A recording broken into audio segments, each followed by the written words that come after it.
This episode is going to sound a little different. I usually record in the morning with a cup of coffee beside me.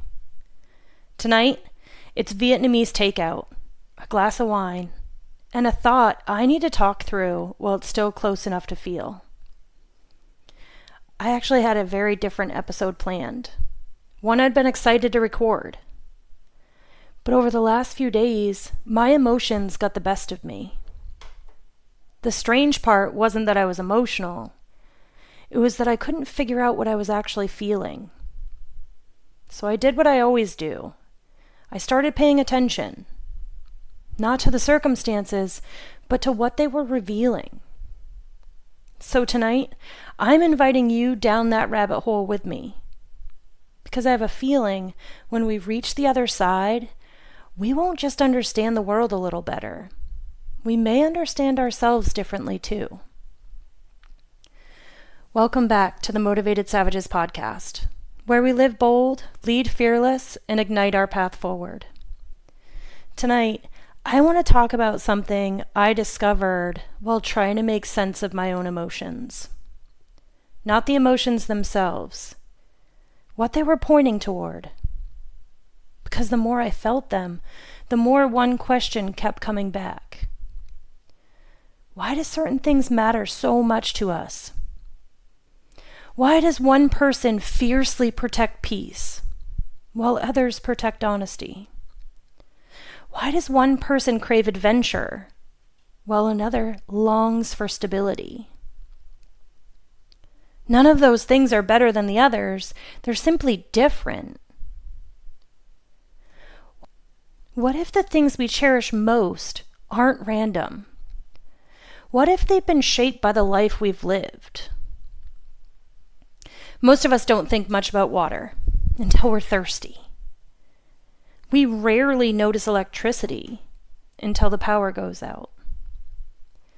Some of the most valuable things in our lives don't reveal their value until we've lived without them.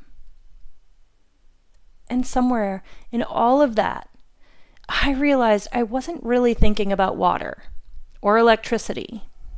I was thinking about us. Maybe the things we protect most reveal something about the road we've traveled. And if that's true, then maybe the better question isn't, what do I value? Maybe it's what taught me to value it. The things we protect most passionately usually tell the story behind the story. Think about the people in your life. Have you ever noticed how someone who has experienced loneliness has a way of making people feel welcome? Or how someone who has struggled to be heard often becomes an incredible listener? It's like our lives leave fingerprints on our values. Not because we're trying to rewrite the past, because somewhere along the way, we began recognizing what was missing. And once you recognize something deeply enough, you don't just appreciate it, you start protecting it. Maybe the things we guard most carefully aren't random preferences. Maybe they're reminders of something life taught us to cherish. And if that's true, then maybe our values aren't simply a reflection of who we are. Maybe they're also a reflection of where we've been. Our values don't just shape what we notice. They shape what we build. I don't think I saw that until just now. It's one thing to recognize the value of peace. It's another thing to become someone who creates it. It's one thing to appreciate encouragement. It's another thing to become the person who offers it first. I'm looking at my life through that lens. Not at the difficult moments, at everything that came after. And I'm realizing something. I haven't been building randomly. I've been building intentionally. Because the things I learned to cherish became the things I wanted other people to experience. I don't think that's unique to me. Look around. The people who make others feel welcome often know what it feels like to be alone. The people who listen deeply usually understand what it feels like not to be heard. The people who create peace often remember life without it. And that's the thought I can't let go of. Because if that's true, then every one of us is building something, not just through life's biggest decisions, but through the ordinary choices we make every day. The words we choose, the way we treat people, the things we consistently give our attention to.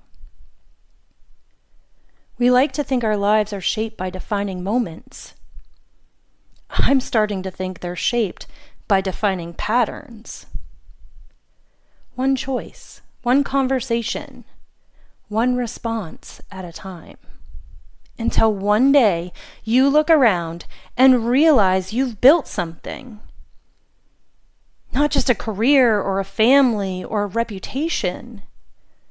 You've built a way of moving through the world. And that's when this stopped feeling like a question about my past. It became a question about my future. Not what happened to me, but what am I creating because of it? I think those are two completely different lives. Every choice we make has a ripple. The way we speak to someone who's struggling, the patience we offer, the encouragement we give, or the criticism we repeat. None of it stops with us.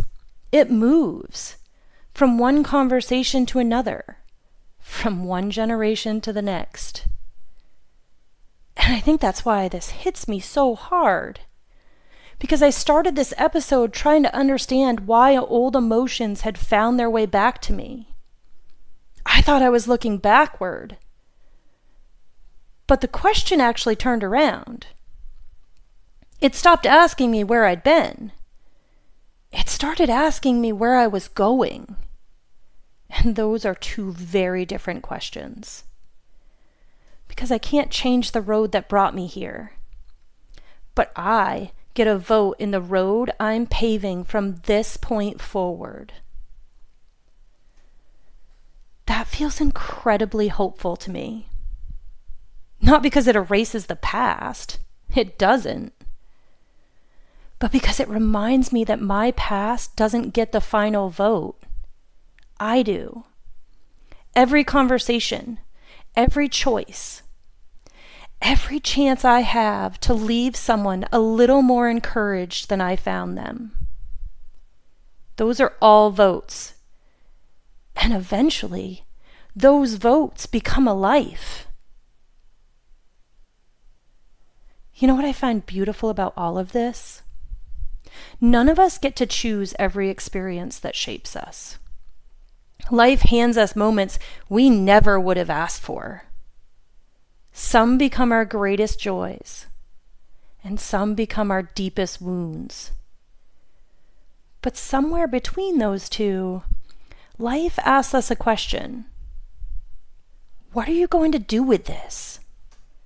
Not what happened, who was right, why did it happen? What are you going to build with it? I think that's the question I've been answering for years without realizing it. One decision at a time. One conversation.